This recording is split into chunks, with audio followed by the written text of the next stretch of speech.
तो मूवी की स्टार्टिंग में हम लोकी को देखते हैं जो कॉस्मिक क्यूब के बारे में किसी से बात कर रहा होता है, क्योंकि वो कॉस्मिक क्यूब को जमीन पर ले जाकर कोई पोर्टल यानी रास्ता खोलने वाला था जिससे थैनोस की आर्मी यहाँ पर आ सके, और ये डील डन हो जाती है। अब हम शील्ड एजेंसी का सीन देखते हैं। वहीं पर कॉस्मिक क्यूब रखा गया था। अब वहीं पर एक हेलीकॉप्टर लैंड करता है जिसमें निक फ्यूरी होते हैं। वो अंदर आकर एक साइंटिस्ट से मिलते हैं तो उनको बताया जाता है कि कॉस्मिक क्यूब में से अजीब तरह की रेडिएशंस निकल रही हैं और कोई नहीं जानता ऐसा क्यों है। तभी वहाँ पर लोकी आ जाता है जो कि कॉस्मिक क्यूब को लेने आया होता है। सब लोग फौरन से कॉस्मिक क्यूब को गार्ड करने लगते हैं, लेकिन लोकी अपनी पावर्स का यूज करते हुए उन्हें दूर दूर गिरा देता है और कॉस्मिक क्यूब उठाकर भागने लगता है। निक फ्यूरी पीछे से उसे शूट कर रहा होता है और उसके पीछे कार्स में कुछ लोग जाते हैं, लेकिन वो भागने में कामयाब हो जाता है। अब निक फ्यूरी वहाँ के लोगों से कहते हैं कि हमें द एवेंजर्स की टीम बनानी होगी, हमें कॉस्मिक क्यूब को दोबारा से पाना होगा। अब यहाँ पर हमें एक और बात पता चलती है कि शील्ड एजेंसी ने थैनोस और उसके लोगों से लड़ने के लिए बहुत ही ज्यादा पावरफुल वेपन बनाया होता है जो कि कॉस्मिक क्यूब की एनर्जी से ही बना था। अब निक फ्यूरी सीधा कैप्टन अमेरिका के पास जाते हैं जो कि फर्स्ट एवेंजर है। निक फ्यूरी से सब कुछ बताते हैं कि कॉस्मिक क्यूब को चुरा लिया गया है और उसे वापस लाने में तुम्हारी हेल्प की जरूरत है। दूसरी तरफ हम नताशा को देखते हैं जो कि इंडिया जाकर हल्क को लाती है और उसे कहती है कि तुम्हें कॉस्मिक क्यूब के बारे में काफी नॉलेज है, तो हमें तुम्हारी मदद चाहिए ताकि हम उसको दोबारा से पा सकें। और उधर हम एक एजेंट को देखते हैं जो कि टोनी स्टार्क से इस बारे में बात करता है और अब ये भी एवेंजर्स की टीम में शामिल हो जाता है। अब उसी एजेंट को हम प्लेन में कैप्टन अमेरिका के साथ देखते हैं। वो उसे कहता है कि आपका काम बहुत अच्छा है और मैं इसको एडमायर करता हूँ। अब प्लेन लैंड हो जाता है और कैप्टन अमेरिका मिलता है हल्क और नताशा से। वो लोग एक दूसरे से मिलकर बहुत ज्यादा खुश होते हैं। अब वो लोग एक बहरी जहाज पर बैठ जाते हैं, लेकिन कुछ ही देर में वो बहरी जहाज उड़ने लगता है, यानी वो एक फ्लाइंग क्राफ्ट था। और फिर उसके बाद निक फ्यूरी होलोग्राम क्रिएट करते हुए उसको इनविजिबल कर देते हैं। उधर हम लोकी को शील्ड की उन्हीं दो लोगों के साथ देखते हैं। उन लोगों में बात चल रही होती है कि कॉस्मिक क्यूब बहुत ज्यादा पावरफुल है, हम इसे तब तक कंट्रोल नहीं कर सकेंगे जब तक इसकी रेडिएशंस थोड़ी कम न कर लें। और ऐसा एलिमेंट है जिसका नाम इरेडियम है और वो हमें जर्मनी से मिलेगा। तो लोकी और शील्ड का एक आदमी डिसाइड करते हैं कि वो लोग जर्मनी जाएंगे और वो लोग वहाँ चले भी जाते हैं। उधर निक फ्यूरी को पता चल जाता है कि लोकी और दूसरा आदमी जर्मनी पहुंच चुके हैं, तो कैप्टन अमेरिका से कहता है कि फौरन से अपना सूट तैयार कर लो। अब कैप्टन अमेरिका अपना नया आउटफिट पहन कर आता है। उधर हम जर्मनी का सीन देखते हैं जहाँ पर काफी अच्छी पार्टी हो रही होती है। वहाँ पर वहाँ के कमांडर भी होते हैं। तो तभी वहाँ पर एंट्री होती है लोकी की, जो अपनी स्टिक से सबको मारता जाता है और कमांडर को गले से पकड़ते हुए एक जगह पर लेटाता है और उसकी आंख का होलोग्राम स्कैन करता है और उसे अपने साथी तक भेज देता है। और ऐसा उसने इसलिए किया ताकि कमांडर की आंख को स्कैन करते हुए उसका साथी इरेडियम को हासिल कर ले। उसका साथी जल्दी ऐसा कर लेता है, वहाँ से चला जाता है, लेकिन लोकी इधर ही होता है क्योंकि वो चाहता था कि वो सब लोगों के सामने अपनी पावर दिखाए और सब लोग उसे स्ट्रॉन्ग समझें और उसके बाद वो इन पर रूल कर सके। लोकी उन सब से कहता है कि मेरे सामने झुक जाओ, लेकिन तभी क्राउड में से एक बूढ़ा आदमी बोलता है कि हम तुम्हारे सामने कभी भी नहीं झुकेंगे। तो लोकी अपनी मैजिक स्टिक से कुछ एनर्जी निकालता है और उस पर फेंकता है, लेकिन इससे पहले कि वो उस बूढ़े आदमी को टच होती और वो मारा जाता, कैप्टन अमेरिका वहाँ पर पहुंचकर अपनी शील्ड आगे कर देता है, जिससे वो बूढ़ा आदमी बच जाता है। वहाँ पर कैप्टन अमेरिका लोकी से कहता है कि तुम्हारी भूल है कि ये लोग तुम्हारे सामने झुकेंगे। सब जानते हैं कि तुम कैसे हो और तुम डिजर्व ही नहीं करते कि इस दुनिया पर रूल कर सको। ये सुन के लोकी को गुस्सा आ जाता है और यहाँ पर भी वो अपनी मैजिकल स्टिक का यूज करने लगता है, लेकिन तभी कैप्टन अमेरिका दोबारा से अपनी शील्ड आगे कर लेता है और वही शील्ड उस लोकी की तरफ फेंकता है, लेकिन लोकी इस पर दोबारा से अटैक करने लगता है। तो कैप्टन अमेरिका रोल होते हुए पीछे जाता है। लोकी अपनी स्टिक से कैप्टन अमेरिका को काफी ज्यादा हिट कर रहा होता है और कैप्टन अमेरिका भी खुद को डिफेंड कर रहा होता है। तभी वहाँ पर एंट्री होती है आयरन मैन की, जिसको देखकर लोकी घबरा जाता है कि अब तो ये दो लोग हैं और मैं इनसे कैसे लड़ूंगा। तो वो फौरन से उनके साथ जाने के लिए तैयार हो जाता है। अब ये दोनों लोकी को अपने साथ ले जाते हैं। अभी आयरन मैन अपने कुछ लोगों के साथ बातें कर ही रहा होता है कि ये लोग यानी लोकी और उसके साथ ही जर्मनी इसलिए आए थे ताकि इरेडियम को पा सके, क्योंकि कॉस्मिक क्यूब को कंट्रोल करना इतनी आसान बात नहीं है। और सिर्फ यही नहीं, उसको एक्टिवेट करने के लिए या उसको यूज करने के लिए इन्हें बहुत सारे टेम्परेचर की जरूरत है और इतना टेम्परेचर उनको जर्मनी में मौजूद एक टावर पर मिलेगा। दूसरी तरफ हम लोकी को देखते हैं जो कि यूं ही नहीं सरेंडर करके इस एयरक्राफ्ट में आया होता, बल्कि इसके पीछे भी उसकी बहुत बड़ी प्लानिंग होती है। वो इनफैक्ट इनकी एयरक्राफ्ट को डिस्ट्रॉय करने आया था ताकि एवेंजर्स के हाथ में कुछ भी ना रहे और वो यहाँ से सेफली एस्केप कर जाए। वो अपने साथी को ऑर्डर्स देता है, वो भी अपने साथियों को लेके इस एयरक्राफ्ट के पास एक और प्लेन में आ जाता है और फिर इस एयरक्राफ्ट के इंजन में एरो मारता है जिससे उसमें आग लगने लगती है। इसकी वजह से पूरा का पूरा एयरक्राफ्ट नीचे गिरने लगता है, लेकिन आयरन मैन जाकर उस इंजन को संभालता है और उसे दोबारा से ऊपर करने की कोशिश करता है, जो कि बहुत हार्ड काम था। अब लोकी के साथ ही उस जगह जाते हैं जहाँ पर लोकी कैद था। उसका दरवाजा खोलकर उसे फ्री करवाने लगते हैं कि तभी वहाँ पर थोर आ जाता है। अब थोर उसी दरवाजे को तोड़ता हुआ अंदर जाता है, लेकिन लोकी फौरन से वहाँ पर आ जाता है और खुद बाहर निकलते हुए थोर को अंदर ही बंद कर देता है। इस बात का पता जब एजेंट को चलता है तो वही एडवांस वेपन निकालते हैं जो उन्होंने कॉस्मिक क्यूब की एनर्जी से बनाया होता है और उससे वो लोकी की तरफ शूट करने ही वाले होते हैं कि तभी उनसे पहले लोकी उनके पीछे आ जाता है और पीछे से अपनी मैजिकल स्टिक उनके आर पार करते हुए उनको काफी जख्मी कर देता है। उधर हम नताशा को देखते हैं जो कि लोकी के एक साथी को बहुत जोर से पंच मारती है जिससे वो नीचे जमीन पर गिर जाता है और उधर हम लोकी को यहाँ से एस्केप करता हुआ देखते हैं। वो टावर पर पहुंच जाता है और तो और वहाँ पर मौजूद एक मशीन में उसने कॉस्मिक क्यूब लगा भी दिया था। उधर हम सब एवेंजर्स को एक साथ देखते हैं तो निक फ्यूरी उन्हें बताते हैं कि हमने अपने एजेंट को खो दिया है जो कि कुछ देर पहले उसी स्टिक से जख्मी हुए। सब काफी उदास हो जाते हैं तो आयरन मैन कहता है हमें कैलिफोर्निया में मेरी इंडस्ट्री जाना चाहिए। अब ये सब लोग कैलिफोर्निया पहुंच जाते हैं, लेकिन बुरी बात ये होती है कि कॉस्मिक क्यूब की वजह से पोर्टल खोल दिया गया था और थैनोस की सारी आर्मी यहाँ पे पहुंच जाती है। यहाँ पे सब एवेंजर्स एक साथ हो चुके होते हैं और खल भी गुस्सा करके अपने असली रूप में आ जाता है। इसके बाद वो आर्मी की बस को एक पंच मारता है और उसे फौरन से डिस्ट्रॉय कर देता है। ये सब काफी परेशान होते हैं कि पोर्टल को बंद कैसे किया जाए। तभी निक फ्यूरी को कुछ डायरेक्टर्स की कॉल आती है और वो कहते हैं कि अगर आप लोग इस पोर्टल को बंद नहीं कर पा रहे तो हमारे पास आखिरी ऑप्शन यही है कि हम इस पूरी सिटी को मिसाइल के साथ उड़ा दें और वो मिसाइल जल्दी इधर आ रहा होगा। आप लोग अपनी जान बचा के रखिएगा। निक फ्यूरी ये बात आयरन मैन को बताते हैं। हमारे पास सिर्फ 2.5 मिनट्स हैं, यानी 2.5 मिनट है।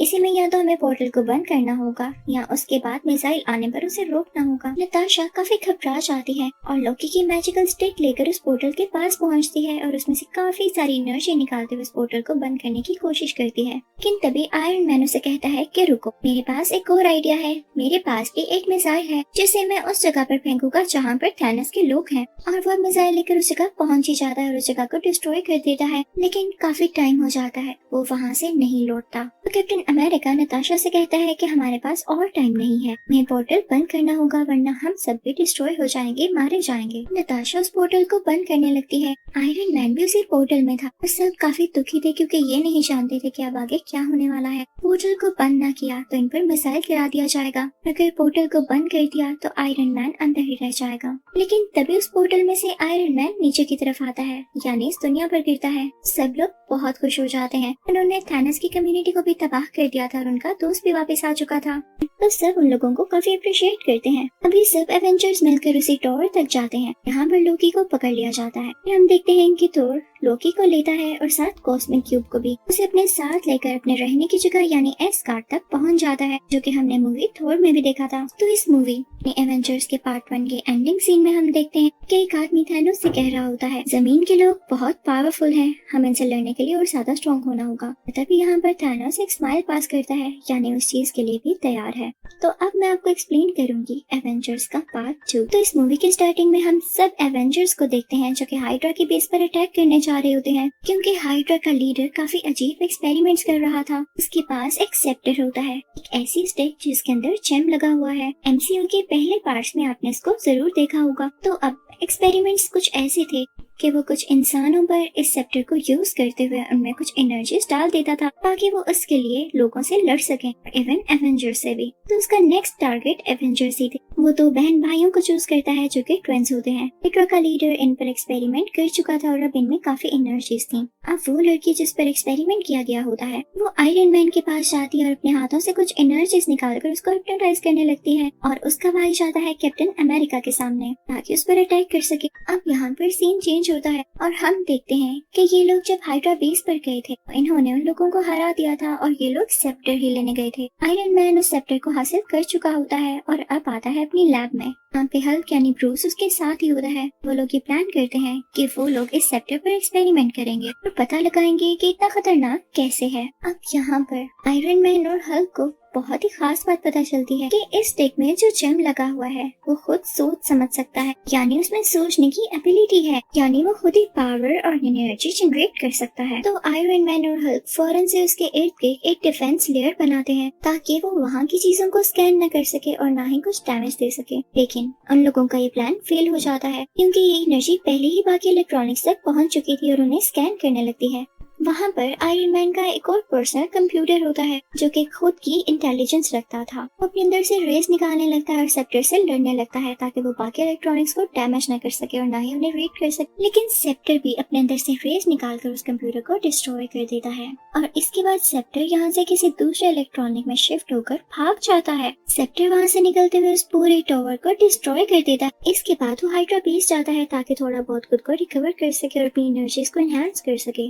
यहाँ हम देखते हैं कि सेप्टर अपनी बॉडी को काफी ज्यादा ट्रांसफॉर्म कर चुका होता है और वो अब एक रोबोटिक फॉर्म में आ जाता है जिसका नाम है अल्ट्रॉन। अल्ट्रॉन उन्हीं ट्विंस के पास जाता है। वो उनसे कहता है कि तुम मेरी आर्मी में शामिल हो जाओ, हम आयरन मैन और बाकी एवेंजर्स के खिलाफ लड़ेंगे। तो वो ट्विंस भी फौरन से मान जाते हैं क्योंकि वो कहते हैं कि आयरन मैन ने मेरे पेरेंट्स की जान ली थी। अब ये लोग सीधा जाते हैं एक वेपन डीलर के पास जो कि बहुत ही ज्यादा एडवांस वेपन्स बनाया करता था। अल्ट्रॉन उससे अपने लिए भी वेपन बनाने का कहता है लेकिन वो उसे बहुत सारे पैसों की डिमांड करता है। अब अल्ट्रॉन के पास ये पावर थी कि वो किसी भी अकाउंट से पैसे निकाल कर इसके अकाउंट में ट्रांसफर कर सकता था, तो वो अभी भी ऐसे ही करता है। और वो जो चीज होती है उसका नाम वाइब्रेनियम होता है, वही मेटल जिससे कैप्टन अमेरिका की शील्ड बनाई गई है और ये बहुत ज्यादा स्ट्रॉन्ग है। अब ये दोनों ट्विंस पहुंच जाते हैं एवेंजर्स के पास क्योंकि अब ये दोनों काफी ज्यादा स्ट्रॉन्ग थे और इनमें टेलीकाइनेटिक पावर्स भी थी जिनसे ये दूसरों लोगों के माइंड को कंट्रोल कर सकते थे। तो ये जाकर हल्क के माइंड को कंट्रोल कर लेते हैं और उसमें ये फीड कर देते हैं कि तुम्हें तुम्हारी अपनी टीम ही मारना चाहती है।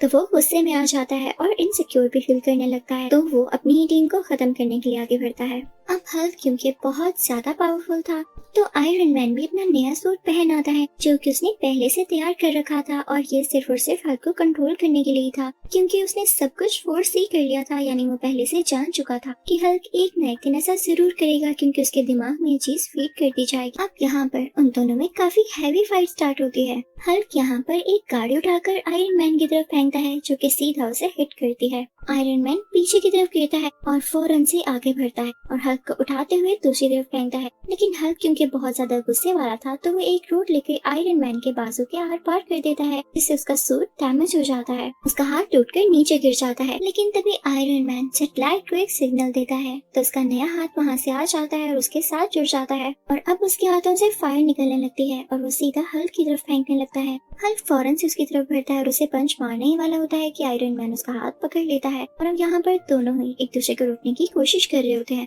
और अब यहाँ पर आयरन मैन हल्क को जोर जोर से जमीन के साथ मारता है। यहाँ पर सब लोग काफी डर जाते हैं कि एवेंजर्स तो खुद ही से लड़ रहे हैं, हमारी क्या प्रोटेक्शन करेंगे। अब ये सारे एवेंजर्स और इनके लीडर्स डिसाइड करते हैं कि हम अपने बेस चेंज कर लेंगे क्योंकि यहाँ के लोग अब इनको अच्छा नहीं समझते। ये लोग होकाई के घर जाते हैं जो कि इन्हीं का मेंबर था, लेकिन पिछले पार्ट में लोकी ने उसे अपना साथी बना लिया था। अब यहाँ पर थोर एक और आदमी से मिलता है, वो भी इन्हीं का मेंबर था और लोकी का साथी बन चुका था, जो उसे अपने पर किए गए अटैक के बारे में बताता है जो कि उन्हीं ट्विंस में से एक लड़की ने किया था। नेक्स्ट सीन में हम कोरिया को देखते हैं। वहाँ पर अल्ट्रॉन जाता है और एक लड़की से मिलता है। अल्ट्रॉन क्योंकि उसे जेम की पावर से बना होता है तो वो चाहता था कि उसे जेम को एक बार दोबारा से यूज करके उसे वाइब्रेनियम के साथ मिलाकर और ज्यादा स्ट्रॉन्ग किया जाए। तो उस लेडी से कहता है कि तुम मेरी इस काम में मदद करो, लेकिन तभी तभी वहाँ पर उन ट्विन बहन भाइयों में से लड़की उसका माइंड रीड कर लेती है, तो उसे पता चलता है कि ये उसी सेक्टर को दोबारा से वाइब्रेनियम के साथ मिलाकर अपने लिए एक बहुत पावरफुल वेपन तैयार करना चाहता है, ताकि इससे ये सब इंसानों को मार सके और यहाँ पर रूल कर सके।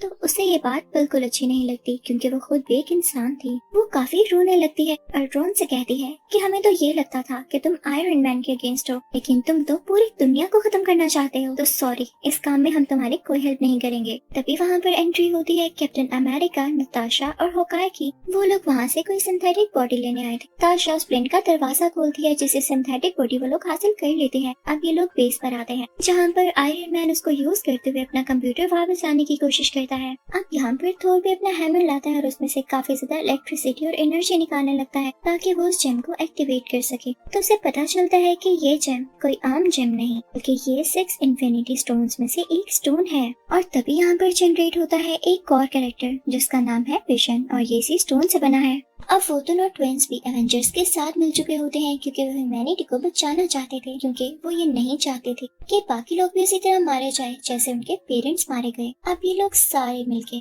अल्ट्रॉन की उसी बेस पर जाते हैं, जो कि उसने वाइब्रेनियम से कुछ ही देर पहले प्रोड्यूस की है, ताकि वहाँ पर जाकर ये लोग उसे डिस्ट्रॉय कर सके। अब उधर अल्ट्रॉन ये चाहता था कि जहाँ पर उसकी बेस है वो सिटी को आसमान में उठा ले, और फिर उसके बाद उसे पूरी दुनिया पर जोर से मारे, ताकि वहाँ पर ब्लास्ट हो और सारी ह्यूमैनिटी डिस्ट्रॉय हो जाए। उसके बाद ये खुद यहाँ पर रूल कर सके और हर चीज नई तरीके से बना सके। लेकिन एवेंजर्स को इस बात का पता पहले से ही चल जाता है और वो सब रेडी होकर वहाँ पर पहुँच जाते हैं। लेकिन जैसे ही वहाँ पर ये लोग पहुँचते हैं तो अल्ट्रॉन की आर्मी इन पर अटैक करने लगती है। ये लोग उनको रोकने की कोशिश करते हैं, लेकिन तभी वहाँ पर निक फ्यूरी आ जाते हैं, जो उन पर फायरिंग शुरू कर देते हैं। इस लड़ाई में उन ट्विन बहन भाइयों में से उस भाई की जान चली जाती है। इसकी वजह से उसकी बहन को बहुत ज्यादा दुख होता है और वो रोने लगती है और ये डिसाइड करती है कि वो अल्ट्रॉन को मार डालेगी और उसे खत्म ही कर देगी। वो लड़की अल्ट्रॉन के पास जाती है, अपनी पावर्स का यूज करते हुए उसका दिल उसकी चेस्ट से बाहर निकाल लेती, जैसे उसने किसी फोर्स और अट्रैक्शन का यूज किया हो। उसमें इतनी पावर्स जो थी। यहाँ पर अल्ट्रॉन मारा जाता है, और किसने सोचा था कि इसे मारने वाली यही लड़की होगी।